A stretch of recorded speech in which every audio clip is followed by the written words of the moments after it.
So we're going to start by giving you a quick introduction to the EVQA department here at CCP, just who they are, what team they're on, and maybe some of the features you might know them from. Okay, so over on the left here, we have CCP Vertex, CCP Sledgehammer, and CCP Antiquarian.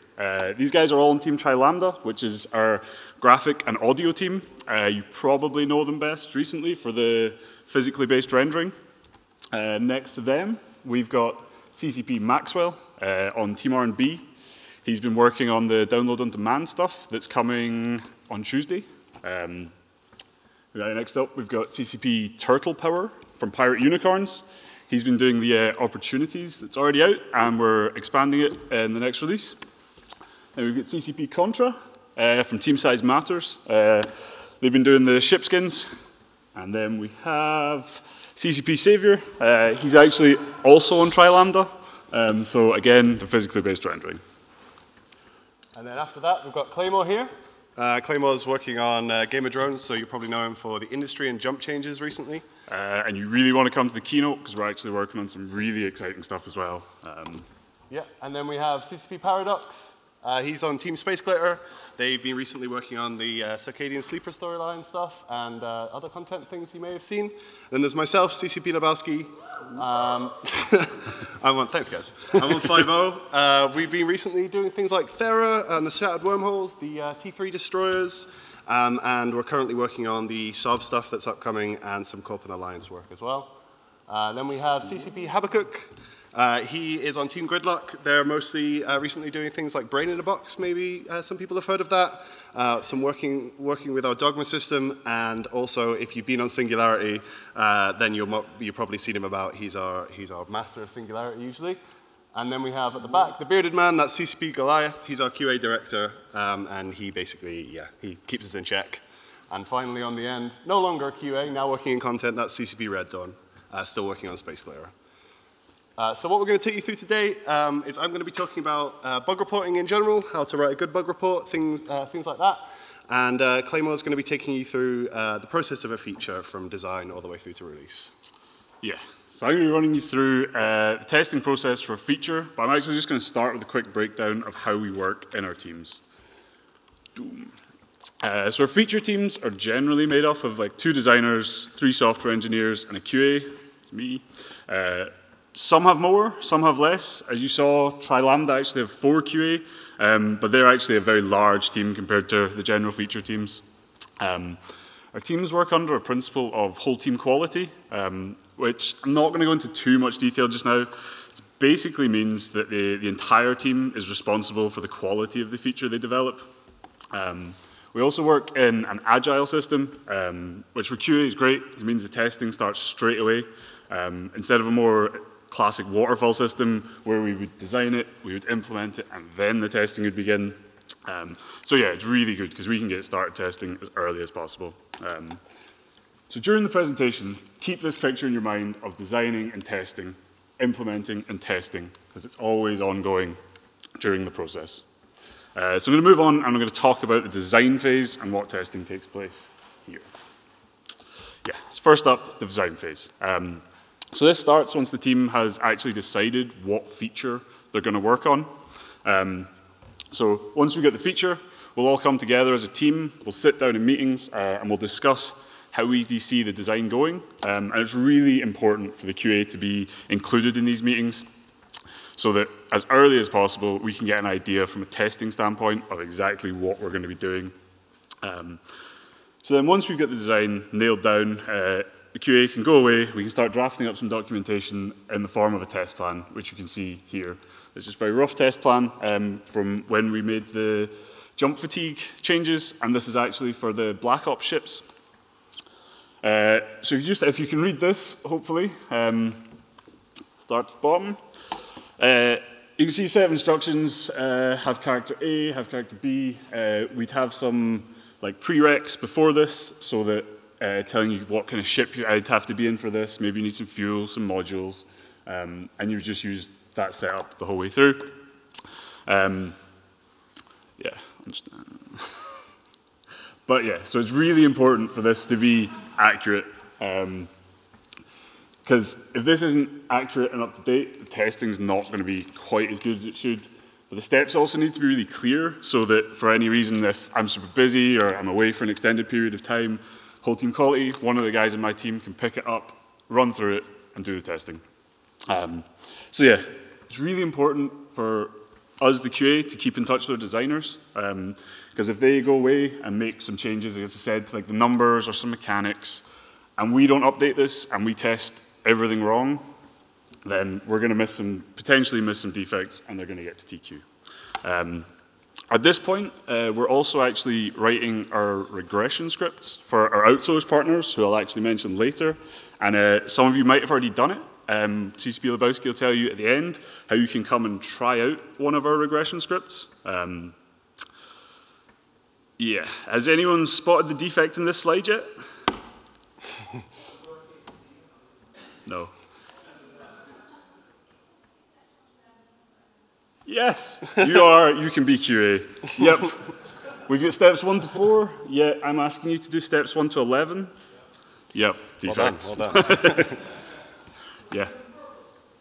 I'll say yes. I'm not sure. No, it totally was, so yeah, so that's the design phase. And if you think back to the picture, like we're constantly, if the designer's making changes, we're constantly testing it, going back to our documentation, updating it. So it's just an ongoing cycle through the design phase. So next up, we move on to the implementation. We'll take some questions at the end, if that's okay. Yeah, so this is when our programmers, yeah, colors don't even work. This should actually be all like green and red throughout it. Sadly, the projector's not showing it. So, but yeah, so implementation, this is when our programmers actually start making the changes in the code base, and we start running through the test plan you saw in the previous one. We're still keeping in touch with the designers, making sure in case they make any changes, again, it all needs to be accurate while we're testing it, and the programmers are making the changes. So here are some results. These ones are actually, they're not the Black Ops one, obviously. These are from when we let you put the carriers and super carriers and Titans and stuff. We allowed you to jump them through the gates. The test plan's great because it lets us estimate and consider any risk we have. So you can see if the test plan before was for this one, we would have to run it 18 times. I mean, 18's not bad, but if this change was for every ship in the game, you're talking like 200 odd ships. And realistically, that's a lot to do for any QA. So it's good because the earlier we can find all this stuff out, the sooner we can actually go to our programmers, we can retest some tools, some dev hacks to really speed things up for us. Good example of this is when we made the jump changes with the jump fatigue, we obviously can't sit for days with our jump fatigue waiting to count it down, so we go to our programmers like, can you guys just reset this for us? And they do. You guys are not allowed this. That's ours. That's ours. They're also actually a really good benchmark for testing. So for seeing how the progression's going. Ideally, if you could see the green and red here, I've got some red splattered throughout. Can't see it, kind of sucks. If all of this is green and everything's passing, that's amazing. If there's lots of red, that's not so good. I did fudge these. There are red ones there. Everything passes. This red is actually red here. Don't worry, you can jump your Thanatos, low sec to null sec. It is working. But yeah, so once all this is green, great. If it's red, we'll maybe run it again. We might run it 2 or 3 times, depending on how it goes. Even if this is all green, sometimes the programmers might go and make some changes and be like, can you just redo this for our sanity? Which is fine, we'll do it. So yeah, so we're testing the feature at this stage, but we find a number of critical defects that would stop the feature being released to TQ, Tranquility. So I've actually got an example. I got the guys in Lambda to break some stuff for me so you can see it. Here we've got an Armageddon just hanging out in Mars space. Looks okay, but maybe they go, do some stuff with physically based rendering, mess about with some textures, boom. Yeah, clearly broken, right? So ideally, you guys are never going to see this because it's obviously broken. You can see the windows, you see the lights, but can't see the rest of the ship. Yep. Any techie people that are in here? It's actually, I hope Sledgehammer's going to shout at me if I get this wrong. It's the albedo map and the ambient occlusion map are missing from this picture. So yeah, totally broken. Probably a good time to mention here, when we're doing stuff like graphics changes, UI changes, we're testing over a big combination of machines, like we're doing the minimum and recommended spec machines, PC, Mac. We're testing on the operating systems that we support. But with so many CPUs, GPUs, hard drives, everything, all these configurations, it's really hard for us to test everything. And this is where the mass testing comes in really handy, which I'm going to talk about a little later on. So yeah, I mentioned earlier, we've got our outsourced partners that we've made our regression tests for. So basically, they're running through a full suite of regression tests, covers all parts of the game to make sure any changes that we're making for the features are not breaking any of the existing functionality. So this really allows the teams to focus on the feature that they're developing. And we can be, like, rest assured, pull to win, running our regressions, great, they pick up.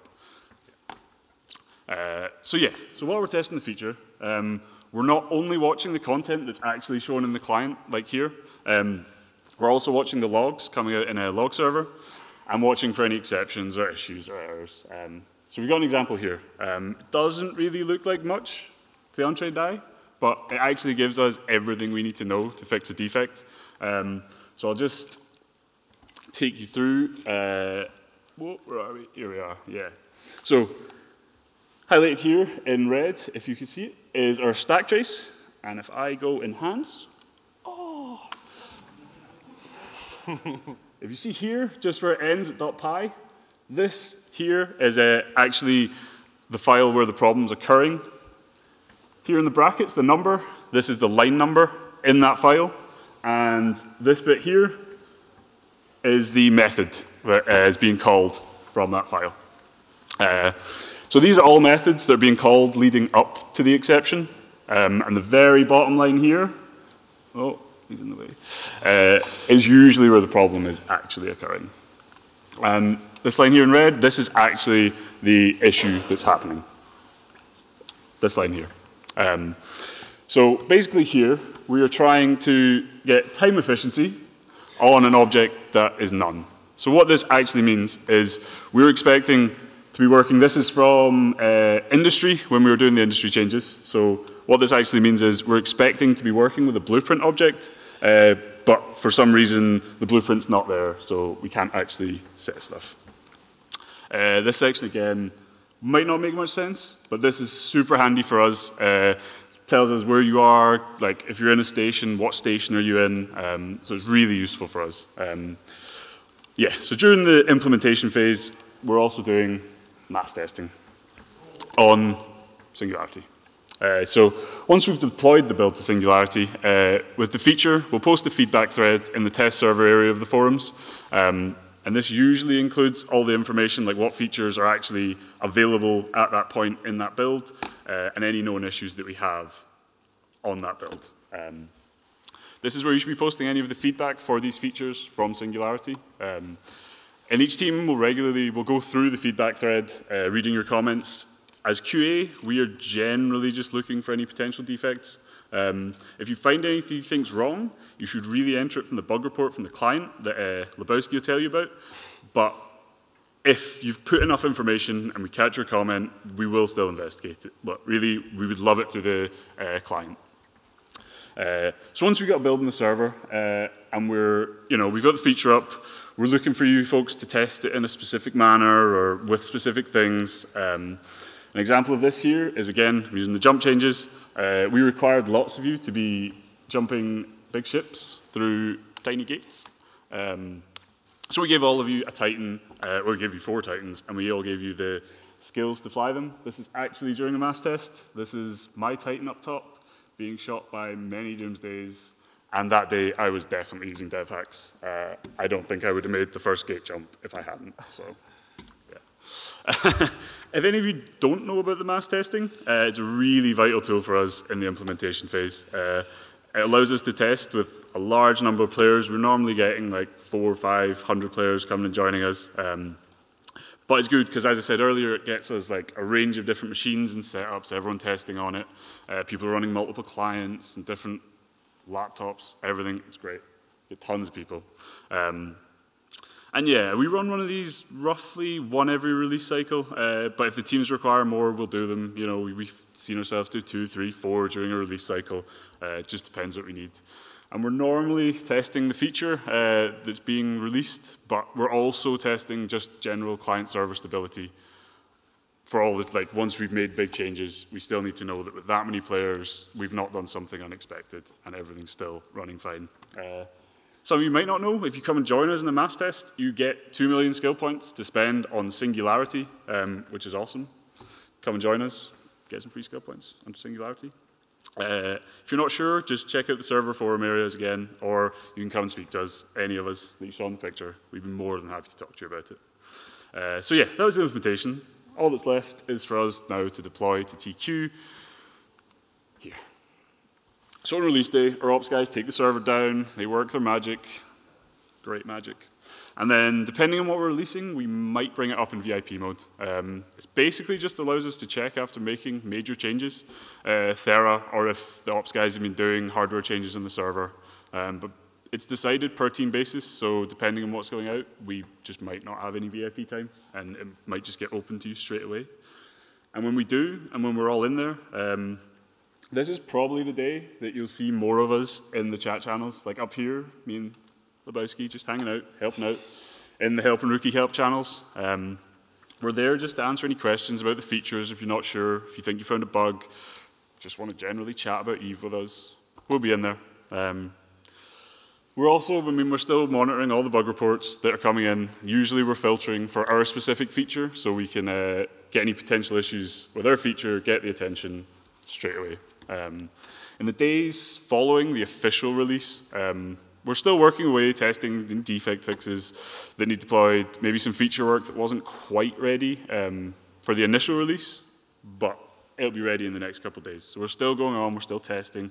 Back to that thing, the picture we're implementing and testing, and it's still kind of the same, although it wasn't in the picture. We're releasing, we're testing all the way along. And we're still monitoring the official TQ feedback threads that have been posted. And again, yeah, bug reports. And when we're happy that everything on TQ is fine and there's no major defects, we do like to have a few drinks, relax, and come back in the next day to just start all over again. So that's it for this. I'm going to pass you over to Lebowski, who will talk to you about bug reporting. Thanks, man. So hi. So yeah, as you've seen, we do a lot of focus testing on the features as we're developing them. But with the scope of Eve Sandbox and just the nature of some of the changes that we make to it, there's never any way that we can completely cover every possible situation, whether that be in-game or kind of hardware related. So due to this, we do really enjoy and appreciate when players enter bug reports. And part of our job as analysts is to manage the bug reports we receive from you guys. On average, we receive around 2,500 per release. And between ourselves and our awesome bug hunters, we process around 80% of them before the next release hits 2Q. And of course, this is a number we're always trying to improve. So I'm going to take you through the bug reporting tools a bit, tell you a bit about what happens to a bug once you enter it, and what happens when it gets to us, and show you what goes into writing a good bug report. So just to satisfy my own curiosity, just by a show of hands, how many people have actually entered a bug report for Eve? Nice. Thanks, man. So some of you probably know then, there's 2 ways to enter a bug report for Eve. You can either do it in the game or through our website. To get to the tool in game, you would either go F12 or you go to help in the Neocom and then report a bug, and you'll get this window here with all the fields to fill in for your bug report. We do prefer bugs to be reported in client, as it gives us kind of some extra information that we wouldn't have from you if you entered it on the website. So that's things like the exact build number that you were playing on at the time, some hardware info about your computer, so that'll be like your graphics card, the drivers that you use for your graphics card. Very useful for for the Tri-Lambda guys, for example, when they're looking to pin down specific graphic issues. It also gives us the client logs that Claymore's shown before. These, again, can be really useful for us to track down issues. A quick note on client logs, though. If you do restart the game before you enter the bug, that's going to wipe all your client logs. So if possible, obviously we're aware it's not always possible, but if you can, please enter your bugs before you restart your game. But if for any reason you can't enter a bug in game, be that the game's crashed maybe, or you're having a problem getting into the game, the website's always there as a backup option for this.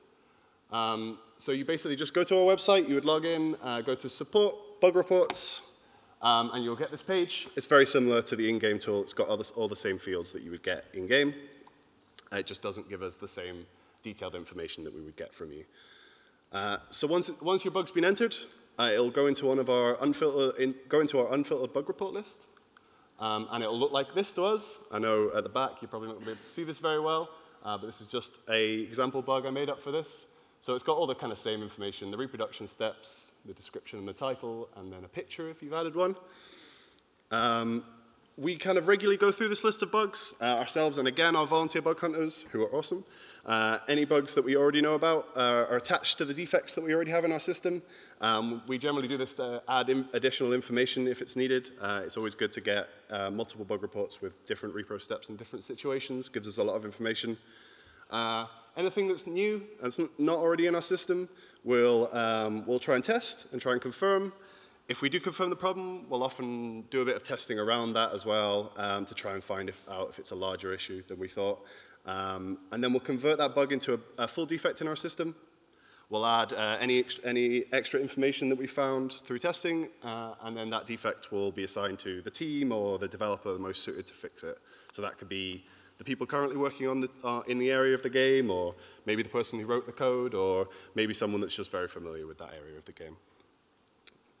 So if a bug can't be reproduced, however, we'll often ask you for more information about it by adding a comment on it. To view any comments that we've added for you, you basically go back to the website, you go to this page, which is My Bug Reports, and you can see this is the one bug report that I've entered. Haven't done many. Yeah, you can see some useful information here, actually. This ID is good for talking to us about your bug. It can get us straight to the exact bug that you entered. You've got the status here, and right now the status can be three things. It can either be open, which means we're currently looking into it, or it's still waiting to be looked into. Attached, which means it's an issue, that we've confirmed it, it's attached to the full defect in our system, or it could be closed. And closed has a few reasons why that could be. It could be that you're actually just, it's actually a feature request, you're actually requesting something that's not a bug, it's just something you'd like to see in the game, which is great, but it's not a bug. It's by design, which means that you've actually, something's that's thought to be a bug is actually just part of the game, part of the way that the mechanics were designed, or there's not enough information on the bug for us to reproduce the issue. To see any comments that we've left, not surprisingly, you go to View Comments, and you'll get a page like this. This is me replying to my own bug. On this page, you can also add comments to us. You can, in these tabs, you can attach extra files if you've missed anything, or you can edit the bug to give us more information. We always appreciate that. Ultimately, we do want to add a status to these bugs called Need More Information, so we can make it clear to you guys when we actually have left a comment. Currently, there's no easy way to do that unless you go and check. That's not something we have yet, but we are looking to get that implemented. So that's how to enter a bug, and what happens to it when it's in our hands. But what about the content of the bug report you write? So when you go to enter a bug, you're going to be presented with these 5 things. So I'm just going to go through them all briefly and talk about the kind of best practices for those. So for a title, the title should be clear, it should be concise if possible, and ideally it should be searchable. When we have these lists of bug reports, we'll tend to search through them for issues in our area, so it's useful to have any kind of keywords for your bug in the title so we can see it at a glance. The description, it should be clear and concise again, should be unambiguous, with as much detail as you can give us. It's kind of hard to say exactly what those details should be because it depends on the bug, but for example, if you were entering a defect about corpse and something to do with maybe access rights or something like that, which we're working with in 5.0 a lot now, you could put in the roles that you have in the corporation, which corporation you're in, things like that. We will take questions at the end if we have time. Ultimately, for description, just add any information that you feel is relevant. We're never going to look at a bug and go, oh, this guy's giving us too much detail. For reproduction steps, this is the common one that people don't understand. So for the sake of anyone who doesn't know what I'm talking about here, these are steps to make the bug happen. So it's a step-by-step guide for that. These can either be steps that you've done multiple times to reproduce the bug, or in the case of something that you've only seen once, it could just be the steps that were leading up to the bug when you were playing. Ideally, we'd like it if you could say whether you've managed to reproduce an issue or not. It gives us some extra information that's very useful. But we obviously don't expect you to always be able to reproduce an issue. If a bug that you found requires a fleet fight of 1,000 people, we don't expect you to try and gather 1,000 people to do it again. And the general principle for repro steps is they should start with the starting condition of what you're doing. So whether you need to be in space or in a certain ship, it would have step by step the actions that you took, and then the final step would be observe that the issue happens. For a picture, I think it's worth saying that ideally we want a picture of the issue. It's surprising how often we just get a picture of someone's nice ship. That's totally cool. I mean, if you want to add a picture of your ship as well, that's great, but not very useful for finding the bug. Pictures are normally really good for us. We do a lot of kind of detective work with pictures, trying to work out any extra information that we might need that hasn't been provided. So a picture of the issue is normally really useful. And for category, that's generally the type of bug that you've entered. I'm just going to go through these individually because there's quite a few of them. These are really useful for us. It means that the teams working on certain areas of the game can look for specific issues in their area. So the Tri-Lambda guys down here, they're going to be looking primarily at graphics, at audio to start with. So if you have an issue that's for them, that's going to get to them a lot quicker. So we'll just go through them. For gameplay, it's things like module attributes, ship attributes, mechanics of the game. PvE would be, cosmic anomalies or missions or mission agents, anything like that. UI is anything in the user interface, so that's on top of the scene, so that's things like your HUD, your overview, your neocom. It's also used for any English text defects, if you have any of those. Graphics is for anything within the scene, so that would be models, be that ship or in-dungeon models, something like that. Be the nebulas, any like module effects, things like that would all come under graphics. Technical would be used for crash reports, client freezes. Localization for any text defects in any of the languages we localize, so that's like French, German, and Russian. And then the last three are pretty self-explanatory: audio, launcher, and forum and website. Ultimately, like I said, we do like an appropriate category, but if you don't know the category and the bug requires one, just put in the best one you can think of. The bug will still get to the right people eventually. It just takes a little bit longer.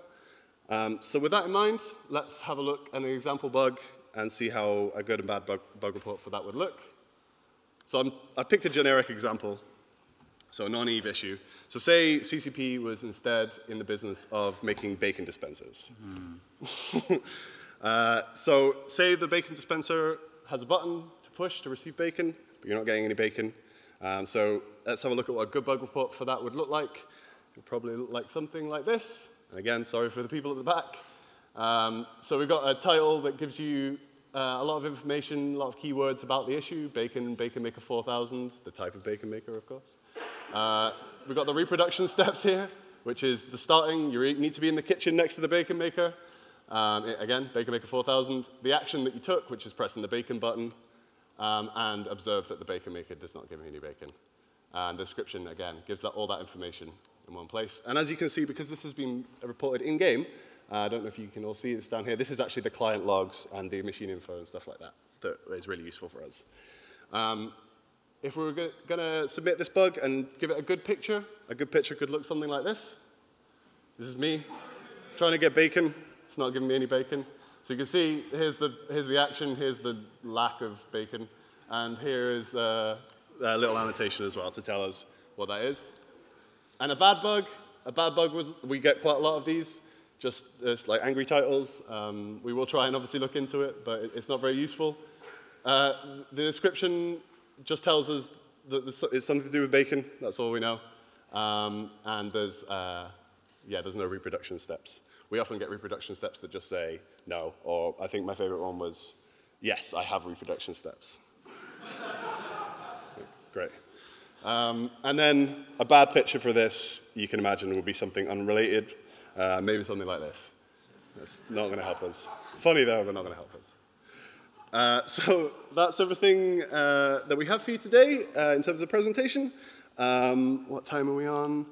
We've maybe got time for like a couple of quick questions, if anyone has one. Yeah, you had a question during the talk. So, what kind of automation do you do? So, put character A in this system, put character B in that system, observe that the delay sign out and find out. Do you automate that? Yeah, so there's... Sorry? Oh yeah, repeat the question. So the question was, what kind of automation do we do for like the examples that we've given?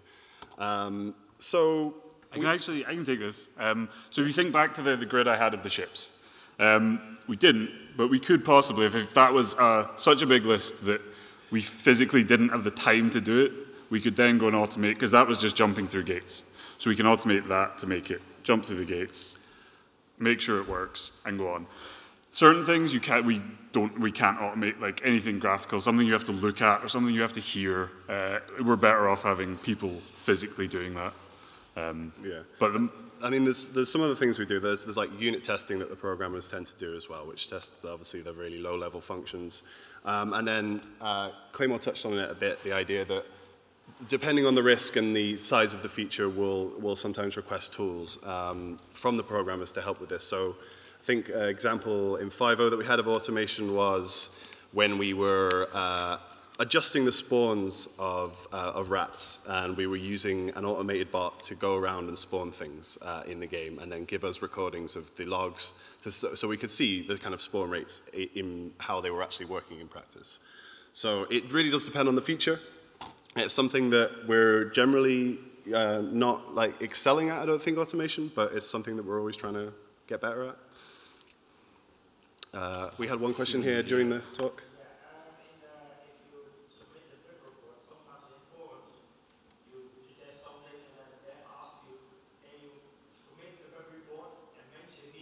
Mm-hmm. And you make a special field for it, the bug report, then I know I have the right depth.